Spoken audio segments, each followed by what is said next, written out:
Mas é gostoso estar aqui com vocês, mais um encontro da MPC. Obrigado por me trazer, e obrigado por me trazer a Recife, né, Ciula? Tem uma história muito legal com essa cidade. 4 anos nós moramos aqui, eu e minha família. Foi um tempo muito abençoado. Tem uma história, eu sou missionário, gosto que me chamem de missionário, que me apresentem como missionário. Tem uma história de serviços, de engajamento com a missão integral, com um trabalho de transformação de comunidades. Já há 19 anos comecei jovem, indo para uma comunidade de periferia da região metropolitana de Curitiba, há 19 anos atrás, e lá eu fiquei 14 anos servindo. O meu sonho era ver a comunidade não apenas com as suas almas salvas, mas ver a comunidade transformada, né? Ver o nível de renda aumentar, a mortalidade infantil diminuir, a violência diminuir, as relações familiares serem restauradas, o analfabetismo acabar. Eu fui lá para isso. E aí nós começamos o CAD, aqui na minha camiseta, o Centro de Assistência e Desenvolvimento Integral, e já são aí 19 anos de trabalho. Hoje lá em Curitiba temos uma equipe formada, trabalhando. A líder do ministério hoje lá foi uma pessoa que nós alcançamos, que começou como telefonista e hoje gerencia o projeto. São mais ou menos 30 pessoas trabalhando lá em Curitiba. E começamos a implementar outros programas, outros projetos. Hoje nós temos 7 CADs em 7 estados brasileiros. Se Deus quiser, vamos ter um em Pernambuco em breve, né? Estou indo agora de tarde lá para ver isso. E estou muito contente de estar aqui e poder compartilhar essas questões com vocês, essa nova geração aí que está entendendo que não há outra missão possível que não uma missão integral. A missão total, a missio Dei, nos termos do David Bosch. Missio Dei é um termo do latim que significa Deus está em missão. E o que Deus está fazendo? Deus está reconciliando consigo mesmo todas as coisas. Tudo aquilo que é menos do que deveria ser por causa do pecado, tudo que foi tocado pelo pecado.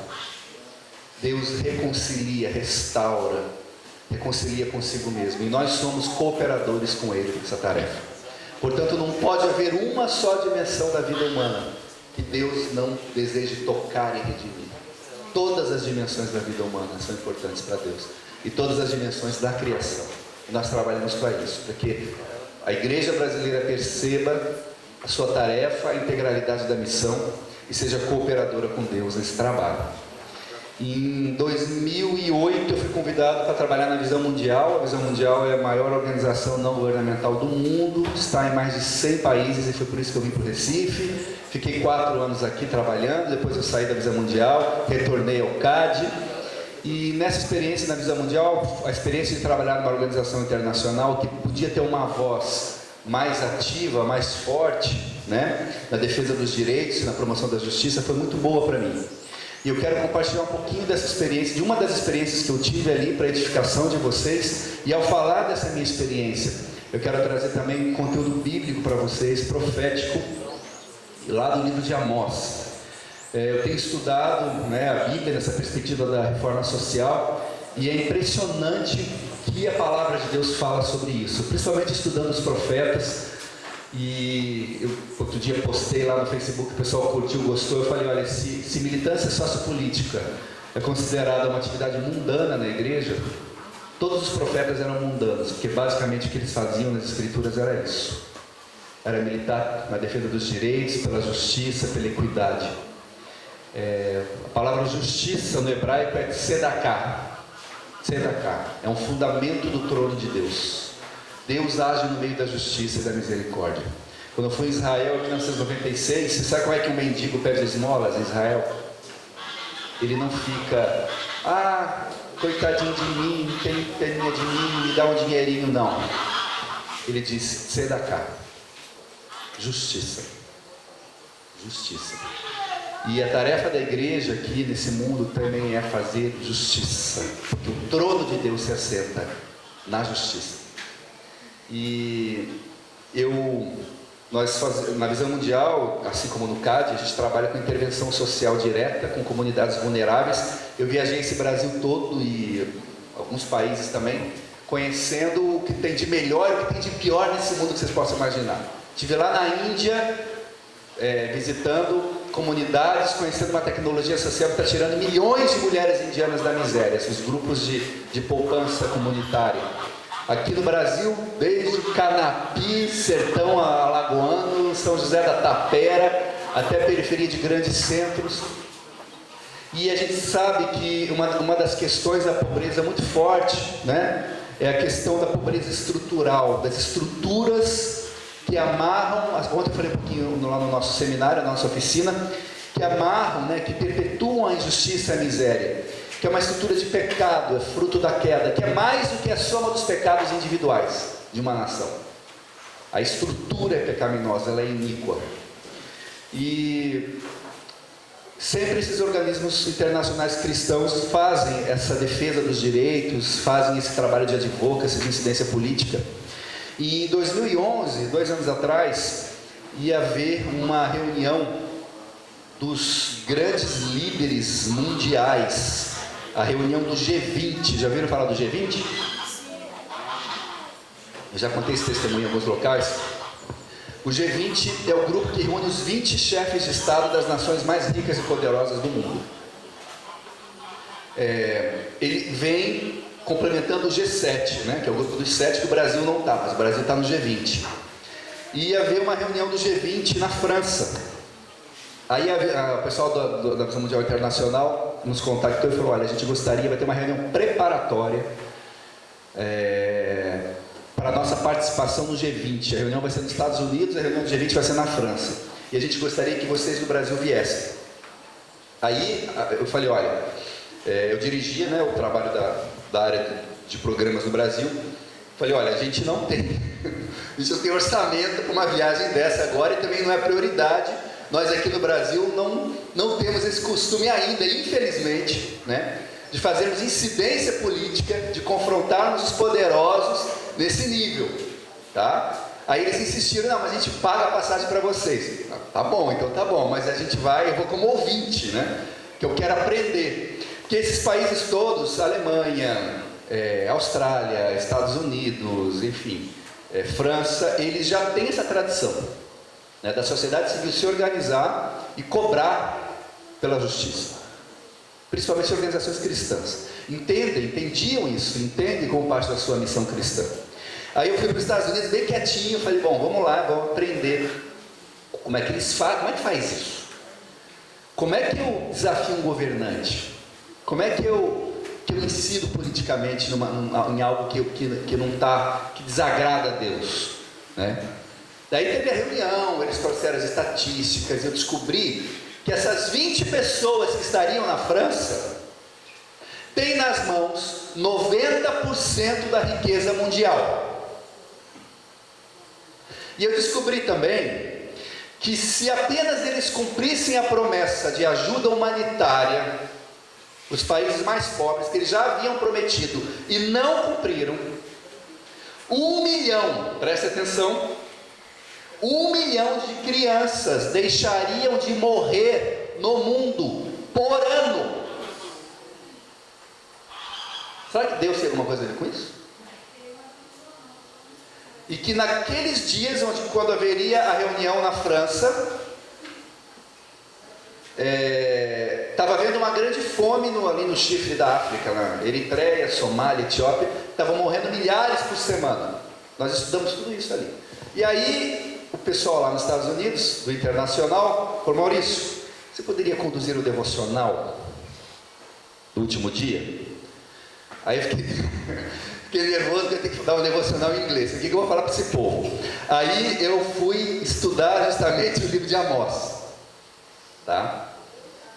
E aí eu quero, antes de continuar meu testemunho, ver no que isso deu, passar um pouquinho, uma mensagem bem rápida, bem abrangente sobre o livro de Amós. Você sabe quem era Amós? Qual era a profissão dele? Boiadeiro. Um homem muito simples. Eram os garranchos, né? Ele escrevia, eram os garranchos, era tipo papel assim de padaria, ele escrevia ali, né? Mas é um livro altamente poético, muito bonito. Ele era também um colhedor de sicômoros. E aí eu fui estudando, eu vi que ele era um profeta pré-exílico, trabalhador do campo. E a mensagem central do livro de Amós, assim como de vários outros, é a igualdade social, ou seja, a justiça na esfera social, como essencial para uma vida agradável a Deus e como parte essencial da verdadeira espiritualidade. Qual é a espiritualidade que agrada a Deus? Equidade, justiça. É parte essencial da nossa espiritualidade. E era um clamor por justiça, justiça e justiça. Ele foi profeta no reinado de Jeroboão II. Que interessante, e à medida que eu for falando, nós vamos fazendo um paralelo entre o tempo de Amós, 700 anos antes de Cristo, ou seja, 2.700 anos atrás, e o Brasil do século 21. E nós vamos ver a contemporaneidade da mensagem bíblica. Porque Amós viveu no reinado de Jeroboão II, que era um tempo de relativa prosperidade em Israel, mas com grande abismo social e desigualdade social. E havia muita opressão também. Interessante, não sei quantos aqui acreditam no conceito de graça comum. Você sabe o que é graça comum? A graça que é revelada que Deus dá a todos, cristãos ou não cristãos. Nós temos a graça especial em Cristo Jesus, a salvação, mas tem a graça comum. A chuva cai sobre justos e injustos, né? E nesse conceito de graça comum, foram contemporâneos, veja que interessante, foram contemporâneos de Amós outros profetas do mundo, como Siddhartha Gautama, como é o nome dele? Buda. Viveu na mesma época, também trouxe essa mensagem de justiça. Na Índia também viveu um profeta chamado Mahavira, 599 anos antes de Cristo, ele nasceu. Era a mesma época de Confúcio na China, de Lao Tse, e a mesma época de Zaratustra na Pérsia. Todos tinham uma mensagem comum, mais ou menos comum, de justiça, de igualdade, de valorização da vida. Enquanto esses estavam lá nos seus países, Amós estava em Israel. Interessante pensar isso, como Deus age, né? Onde que Amós ministrou? Nas cidades sofisticadas de Samaria, Betel e Gilgal.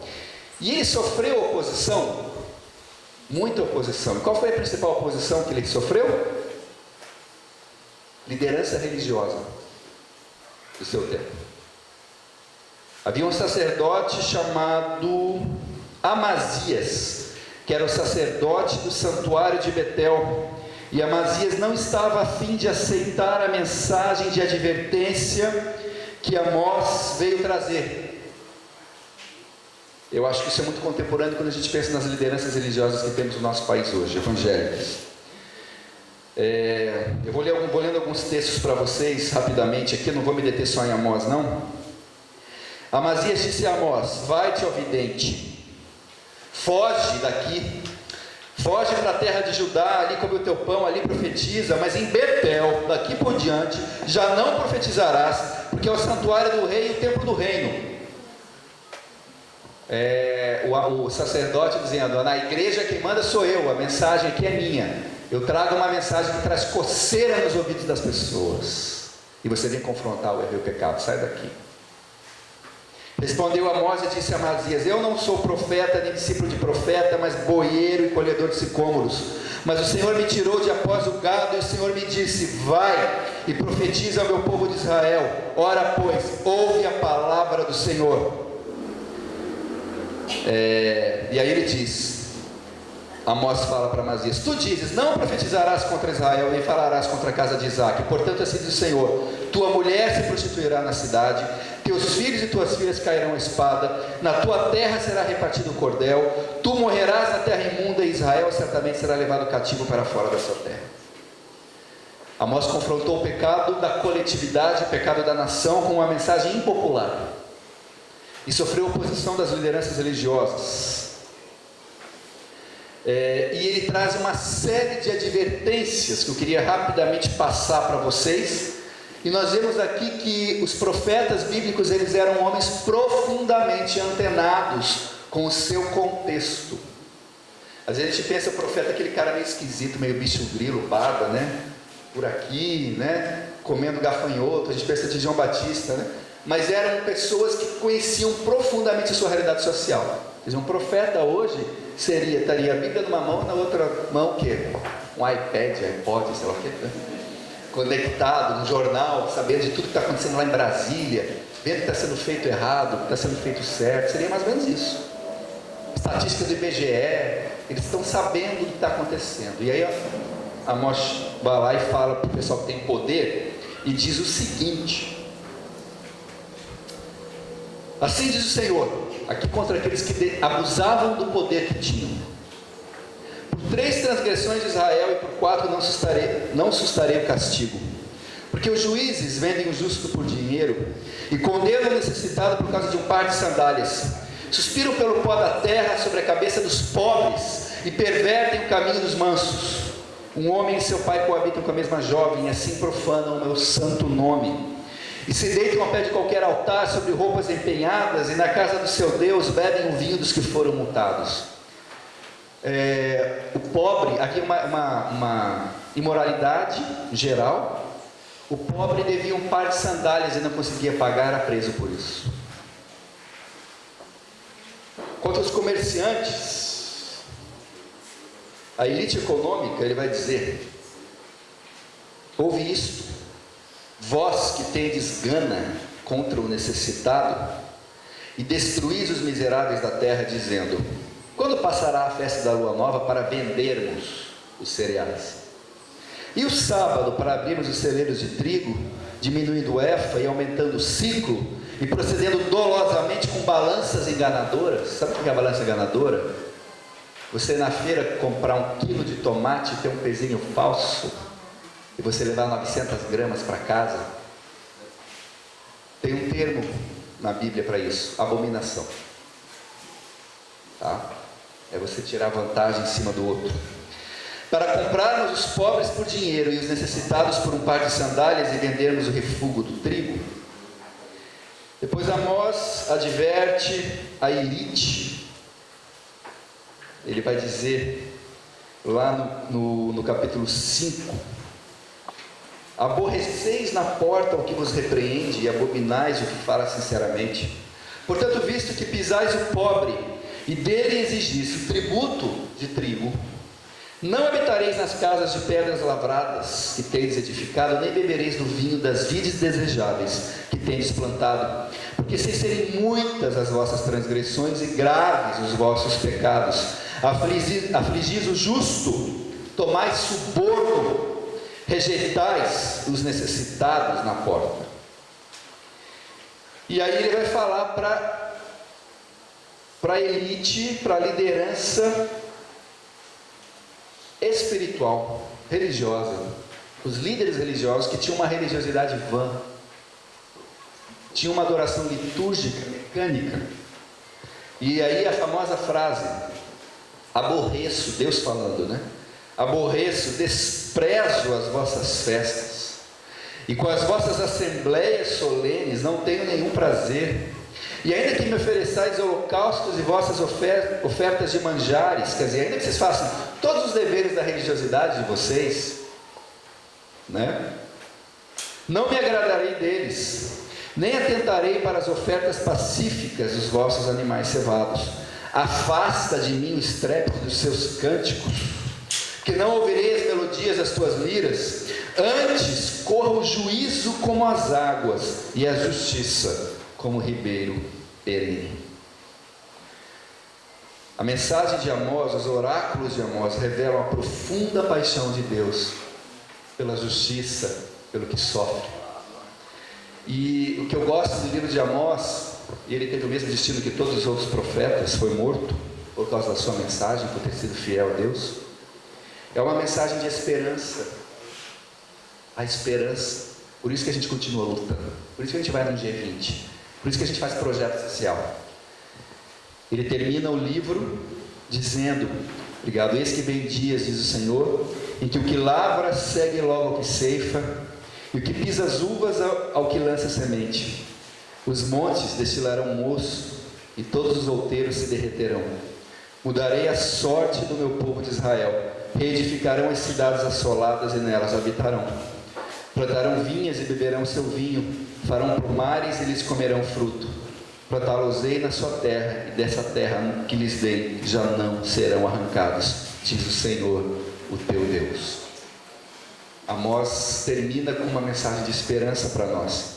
Mas eu perguntaria, que semelhanças há entre o contexto de Amós e Israel no século VIII a.C. e o Brasil no século XXI? Quando a gente pensa na liderança religiosa, quando a gente pensa no sistema econômico, político e social. Será que é uma mensagem contemporânea?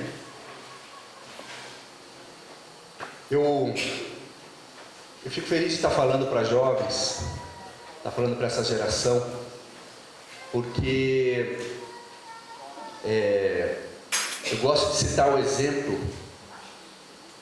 estive recentemente na África, em 2 países da África. Eu fui em 2 ilhas africanas que me chamaram a atenção. Uma ilha de Goré, no Senegal, e a outra ilha de Robben Island, na África do Sul. Vocês sabem o que acontecia na ilha de Goré? Em Senegal, pertinho de Dakar? Alguém sabe? Daquela ilha saía a maior parte dos escravos para as Américas. O tráfico negreiro acontecia ali. Quando eu estive em Dakar, eu fui visitar essa ilha. Tem uma placa assinada pelo Papa João Paulo II, pedindo perdão a Deus por todas as atrocidades cometidas naquela ilha. Saíram cerca de 50 milhões de escravos daquela ilha, traficados. E eu fui lá no lugar onde eles embarcavam. Tinha uma porta, que era a Porta Sem Retorno, o nome da porta. E o pessoal fazia questão de separar, né? A mãe ia para a América do Norte, o pai ia para as Antilhas, o filho ia para o Brasil. Eles separavam as famílias ali, e elas sabiam que nunca mais iam se ver. E o que me chamou a atenção é que tinha os locais dos castigos, né, para quem se rebelava contra isso, e era um comércio. As pessoas eram comercializadas. Os escravos, os negros, ficavam embaixo e tinham um andar de cima. E quem ficava em cima? Os senhores do comércio. Brancos, cristãos, reformados, protestantes. Que não tinham a capacidade mínima de fazer uma análise crítica do seu próprio contexto e da sua própria atividade. Era normal, ainda era a bênção de Deus, porque estavam enriquecendo. A teologia da prosperidade, né? Outra ilha que eu fui foi a ilha de Robben Island, né? Na cidade do Cabo, onde o Mandela ficou preso 18 anos. Aí nós fomos para um tour. E quem levou a gente para o tour foi um colega de cela dele, que hoje foi contratado como guia turístico pelo presídio. E nós sentamos numa sala, ele mostrou a cela que o Mandela ficou, que ele ficou. E aí tinha uma plaquinha assim, falando sobre as regras para dar alimentação diária. A ração era determinada pela cor da pele. Quanto mais negra a pele, menor era a ração. Então, por exemplo, um asiático prisioneiro comia de manhã lá um mingau, um pedaço de pão, um leite, alguma coisa assim. E aí vai ficando, daí vinha o mulato, tal. O negro só tinha um mingau ralo. E aí ele disse assim para nós, eu nunca vou esquecer, tinha umas 50 pessoas na sala. Pois é, porque eu e o Mandela somos negros, nós ficamos aqui 7 anos sem comer pão. Era dado para a gente só uma espécie de mingau. E quem fez isso com a gente, quem administrava o presídio, eram os cristãos que se reuniam naquela igreja lá e que oravam todo dia: o pão nosso de cada dia nos dai hoje. O sistema, e eu estive na África do Sul quando ela tinha acabado de deixar o apartheid, em 1995, e fiquei hospedado na casa de algumas pessoas cristãs que acreditavam no apartheid, inclusive como algo que Deus tinha instituído. Fico pensando, como pode não havia a mínima capacidade de um diálogo, de uma análise crítica do que eu estou vivendo, à luz de quem Deus é, de quem Ele se revela. Agora, nós olhamos tudo isso, como próxima geração, a gente olha e se fica indignado, né? E nós condenamos a geração anterior, os nossos, inclusive, irmãos na fé.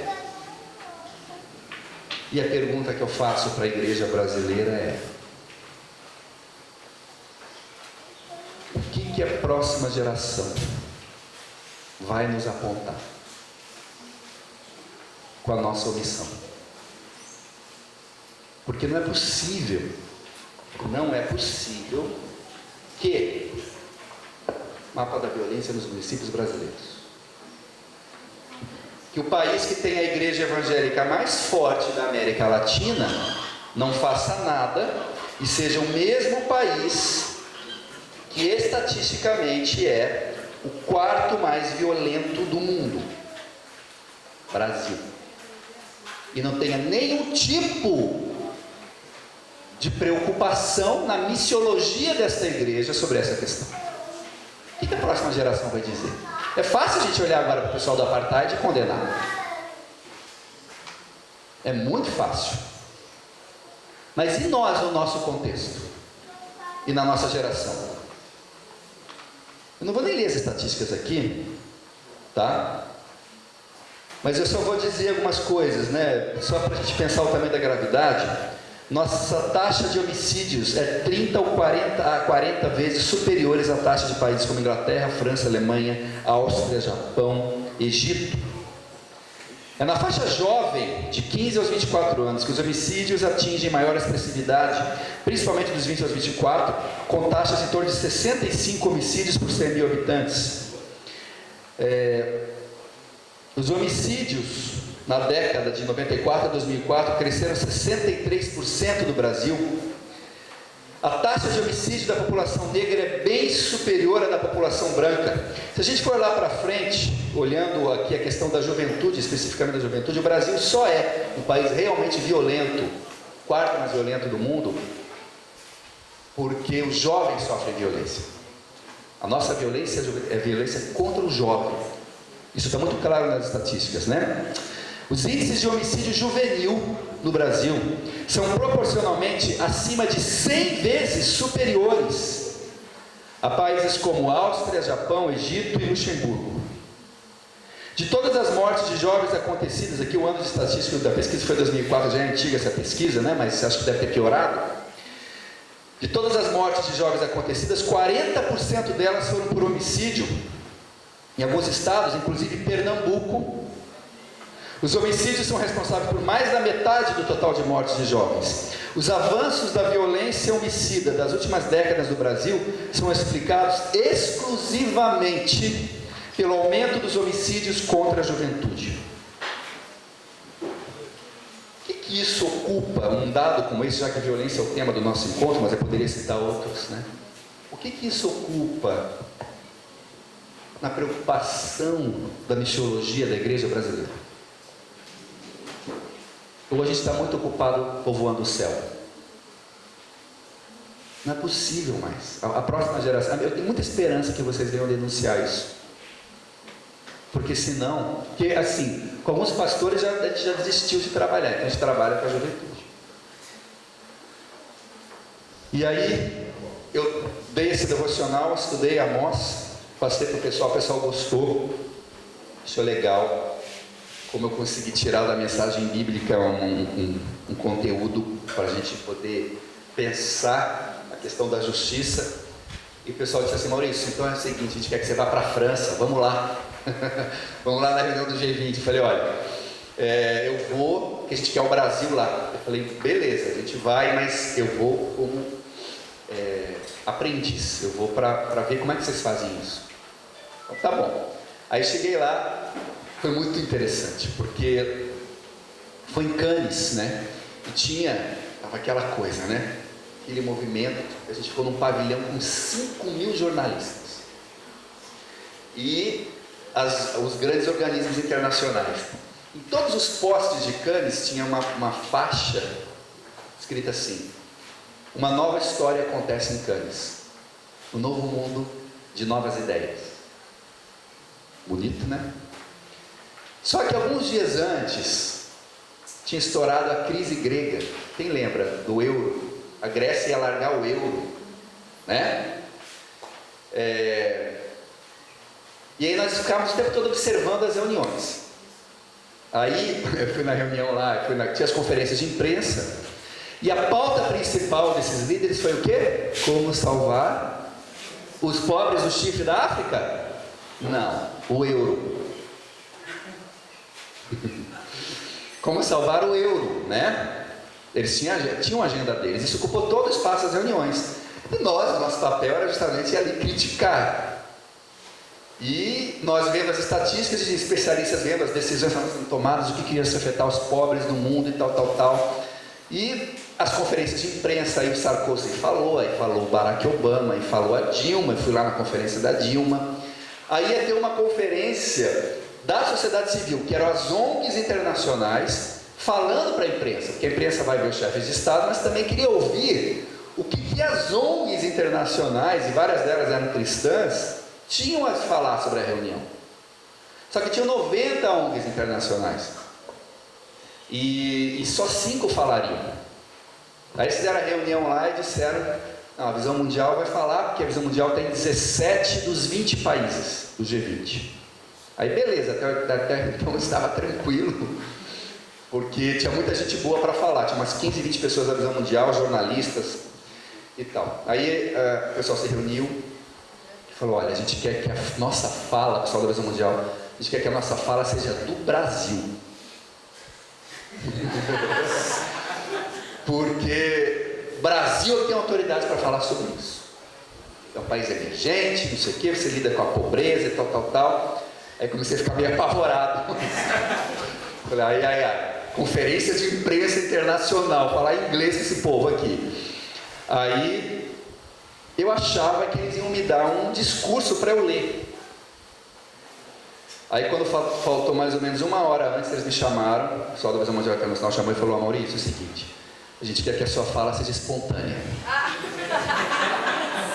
É Lula. Sua fala vai ser espontânea, senão o jornalista nem presta atenção, fala o que está no teu coração. Aí eu fui lá, aí eu fui orar, e aí eu senti Deus falar comigo. Você será Amós para as nações. Você vai ser Amós. E aí eu comecei a lembrar, eu tinha lembrado que, como eu falei, eu fiquei 14 anos com trabalho de campo, né? Lá na periferia de Curitiba, lá na Fazenda Rio Grande. E hoje está bonito até lá, mas quando eu fui, há 19 anos atrás, aquilo era um lama, era um lugar feio, mas eu estava muito feliz de fazer o que eu estava fazendo. E eu não sabia que eu ia sair de lá ainda, lá do CAD, e uma pessoa que não sabia de nada mesmo, a gente estava na reunião, uma pessoa que não me conhece, até nem sei, nem lembro o nome, né? A gente estava numa reunião de oração e tal. Aí em 2008 essa pessoa orou por mim, falou, Maurício, aí foi como Deus falando, né? Realmente, eu senti que era uma mensagem de Deus para mim, porque eu lembrei naquele dia lá em Cannes, Deus falou assim, Maurício, eu vou te levar, mas nunca se esqueça de onde você saiu. E aí naquele momento de preparação, eu lembrei das crianças que nós servíamos. E eu lembrei que eu morando em Recife, eu morava aqui, o que é Jaboatão aqui? Na verdade eu morava em Jaboatão, aqui, em Piedade. Era um lugar muito gostoso, eu gostava muito de morar lá. Mas na quadra da minha casa tinha uma família morando na rua. E eu lembrei deles, eu falei, e você é a voz dos que não têm voz. Eu subi lá, estava um pouquinho nervoso, está no YouTube, tá gente, quem quiser depois ver lá. Eu subi lá, um pouquinho nervoso, não parece, disfarcei bem, né? Mas eu falei 5 minutos. E eu disse, olha, muito simples. Eu só peguei os dados que eu precisava apresentar, porque a Visão Mundial defende a proteção do pequeno agricultor e tal, políticas de incentivo à agricultura familiar, que é quem mata a fome do mundo, né?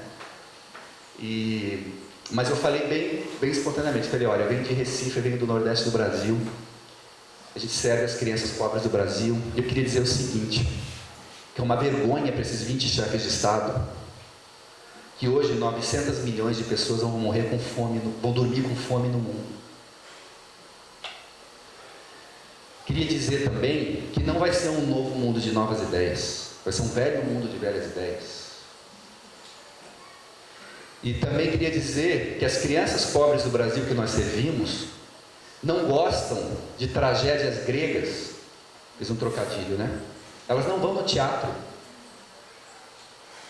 Elas estão muito ocupadas tentando sobreviver. E eu espero que na próxima reunião, que vai ser no ano seguinte no México, realmente a gente comece a pensar num novo mundo de novas ideias. Eu terminei de falar, meus irmãos, falo isso para a glória de Deus. Foi a única fala aplaudida pelos jornalistas. O discurso saiu na imprensa internacional, saiu nos jornais da Austrália, da Alemanha, Estados Unidos. Eu vi depois, vi pela internet. Não saiu nada no Brasil, nada, porque um pouco antes da reunião da conferência de imprensa da sociedade civil, eu fui falar com Marcos Uchoa. Conhece Marcos Uchoa? Repórter? Muito bom, ele é muito bom, realmente ele é um dos melhores. Mas ele não me conhece não. Todo mundo conhece ele, mas ele não conhece ninguém aqui, né? Aí eu falei, não, vai ter uma conferência de imprensa da sociedade civil, das ONGs internacionais, vocês não vão cobrir? A imprensa brasileira não vai? Ah, não, tá, legal, não, mas eu quero saber o que ela tem para dizer. Aí apontou para Dilma, né? E isso mostra uma coisa, eu fiquei bravo, né? Mas foi bom que aconteceu, porque mostra uma coisa. Nós não somos um país que respeita ainda a opinião da sociedade civil. Ainda não somos um país verdadeiramente democrático. Nos outros países, toda a imprensa quer saber o que a sociedade civil está falando. E a sociedade civil ali estava representada pelos organismos, né? Pelas organizações não governamentais, internacionais. No Brasil, isso ainda não é importante. Sabe por quê? Porque a gente não se mobiliza. E falando de igreja, como o maior potencial de mobilização que há nesse país, a gente não se mobiliza em torno de causa alguma. Se tem uma coisa boa que está acontecendo hoje na igreja brasileira, é a Renas. A campanha Bola na Rede. Está ali, vocês receberam o papel do Encontro Renas. Tem pelo menos um grupo de cristãos preocupados em lutar contra a exploração sexual de crianças e adolescentes nas cidades sede da Copa.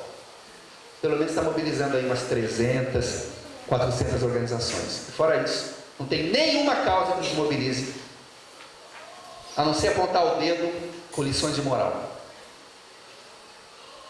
Como que a gente quer ser respeitado? Eu quero contando esse testemunho, glorificar a Deus pela oportunidade que Ele me deu, porque acho que já teria valido os 19 anos de ministério só por essa oportunidade, por ter tido a honra e o privilégio de, por 4 minutos e meio, ter sido a voz dos que não têm voz. A missão de Deus, o reinado de Deus, na reconciliação de todas as coisas consigo mesmo, é o maior projeto em curso na história, ante o qual deve se submeter todos os demais projetos humanos.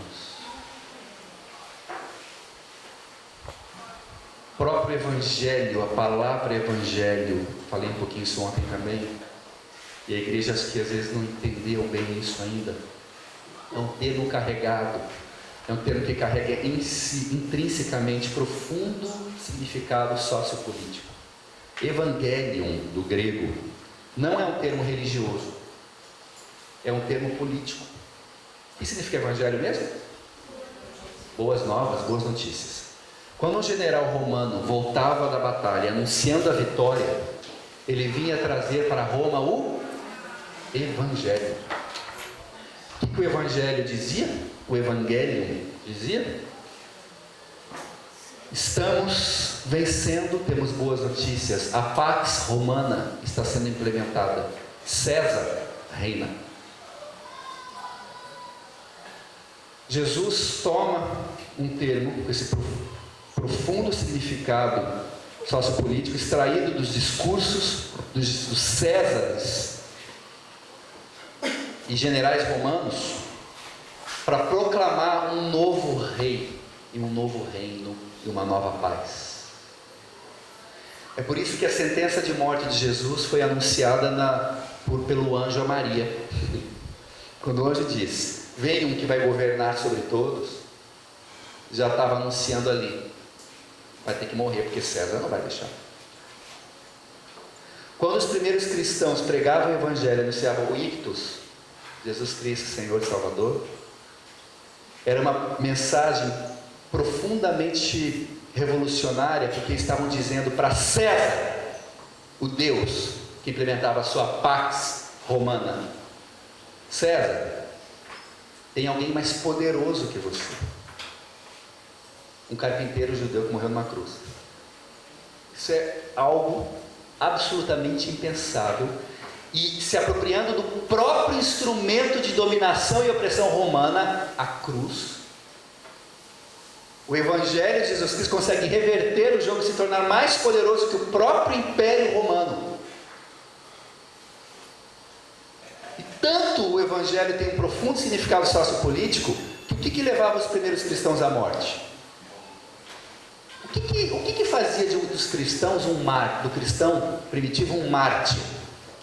Por que eles morriam?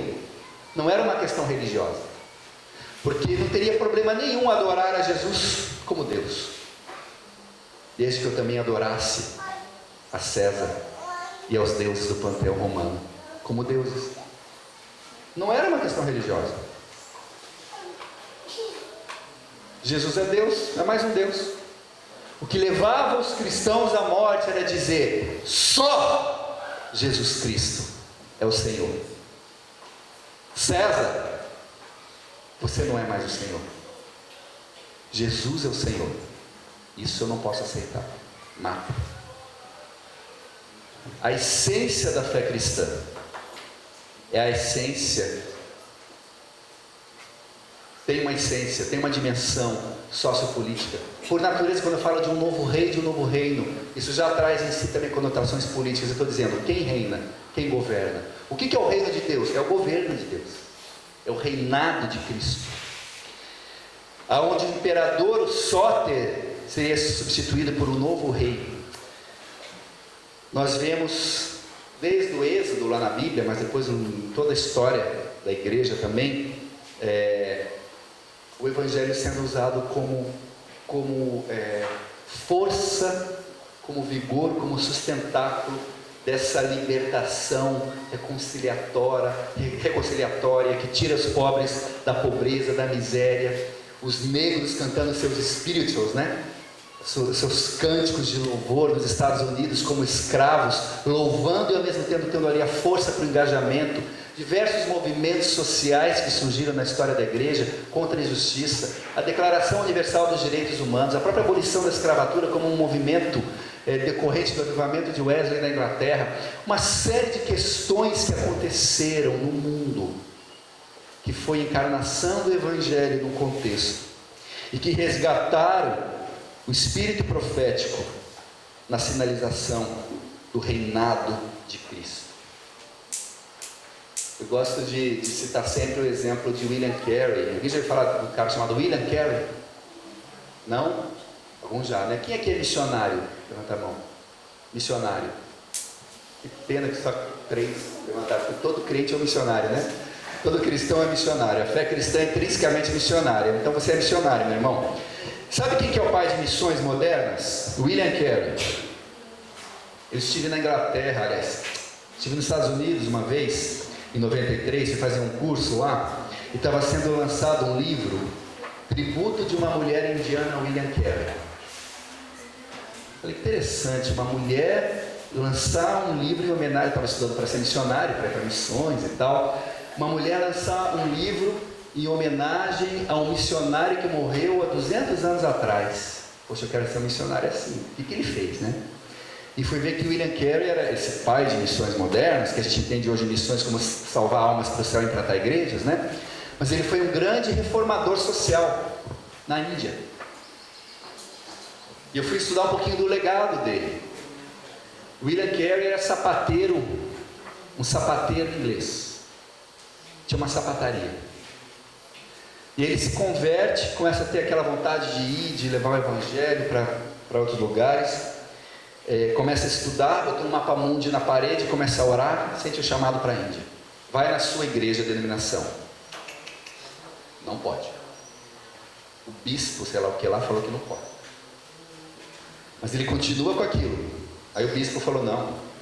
Se Deus quiser salvar os pagãos, Ele vai prover meios para isso lá mesmo. Primeira oposição. Família, a esposa, não vou. Mas ele continua. Vai orando. Chega o dia dele embarcar para a Índia. Que é uma palavra sobre perseverança para nós, né? Estou 19 anos nessa coisa aí de missão e de vez em quando dá vontade de parar, de desistir. Aí eu lembro dele. Aí o William Carey entrou no navio para embarcar para a Índia. Quando o navio estava saindo, finalmente o comandante, vem aqui, deixa eu ver seus documentos. Ops, está faltando um documento, desce. Ele poderia dizer, bem que eu tentei, né, Deus? Bem que eu tentei e não deu. Se ele tivesse feito isso, nós não estaríamos falando dele hoje. 200 anos depois no Brasil. Teria sido mais um sapateiro na história. Mas ele continuou insistindo. Entrou no navio. Em 1791, se eu não me engano, o ano exatamente, ele embarca para a Índia e nunca mais volta para a Inglaterra. Chegou lá, na Índia, 7 anos sem que nenhum hindu se convertesse. Imagina lá pelo 5º, 6º ano, como é que você ia estar se sentindo? Nenhum fruto, nada. Se ele tivesse decidido voltar, nós também não estaríamos falando dele. Convicção. Ele continuou. Nesses 41 anos de ministério na Índia, eu vou citar levemente uma parte do legado dele. E por que alguém escreveu Tributo de uma Mulher Indiana a William Carey? Primeiro, meninas na Índia não estudavam. Só menino. Mulher não tinha que ter acesso à educação. William Carey criou escolas para 10 mil meninas indianas. Não havia tradução da Bíblia para o sânscrito. Ele montou uma equipe de tradutores. Estima-se que 1/3 da população mundial teve acesso às escrituras por causa dele. Ele fundou hospitais, fundou leprosários, fundou a sociedade missionária inglesa, influenciou depois a sociedade missionária holandesa, a sociedade missionária dos Estados Unidos, que depois teve um boom de missões depois de William Carey. Ele escreveu um tratado de botânica. Missionário escreve tratado de botânica? Achava que missionário salvava a alma, pregava o evangelho. Ele documentou a criação de Deus na Índia, que estava em risco de extinção. Ele ajudou a mudar a maneira como os agricultores indianos plantavam. Se eles plantavam morro abaixo, que diminuía a produtividade da terra, eles começaram a plantar assim, para a produção ser maior. Um missionário. Tinha um costume na Índia chamado sati. Sabe o que é o sati? O sati era o seguinte: quando o marido morria, a mulher era queimada viva. A mulher pertencia ao marido. Morria o homem, a mulher era queimada viva. E, pasmem, as mulheres consideravam grande honra isso. Foi o evangelho chegando na Índia com a noção da dignidade da vida humana e da dignidade da mulher que mudou essa prática. E o sati se tornou ilegal na Índia, até hoje é. Isso foi o trabalho de um missionário cristão que mudou a cultura. Não só povoou o céu, não. Mudou a realidade social. Quando William Carey morreu, depois de 40 anos na Índia, e aqui fica uma lição para nós, e uma lição para mim, que eu sou um missionário, trabalho com desenvolvimento social, quando ele morreu, o país, não foi as igrejas, o país decretou luto oficial de 3 dias. Todas as bandeiras da Índia foram colocadas a meio mastro, pela morte do missionário inglês. Queria perguntar se temos referência de algum líder cristão assim do nosso país, que tenha impactado a sociedade dessa forma, em toda a história do Brasil. Se temos alguma referência assim. Isso é um missionário. Isso é Missio Dei. Eu voltei aos Estados Unidos uns 3 anos atrás. Fui falar lá no Instituto Haggai sobre liderança. E a maioria da minha turma era de indianos. Tinha uns 10 indianos na turma. E aí eu dei uma testada neles, né, de tudo que é denominação. Falei, queria perguntar para os indianos aqui na sala, quem já ouviu falar em William Carey? Todos abriram um sorriso e conheciam a vida desse sapateiro inglês que simplesmente obedeceu e entendeu a Missio Dei. Quem sabe tenhamos algum William Carey aqui hoje à tarde, né? Quem sabe? Vamos orar? Só isso que eu tenho para dizer para vocês. Vamos ficar de pé para a gente orar? Quem quiser, adiciona lá no Face, Maurício Cunha. Só tem Cunha, né? Leolina Cunha, Maurício Cunha, a gente não é parente não, viu? E aí a gente pode estar trocando ideia, figurinha, essas coisas todas, os eventos do CAD que a gente promove. A gente sempre posta lá, manda e-mail, entra no site www.cad.org.br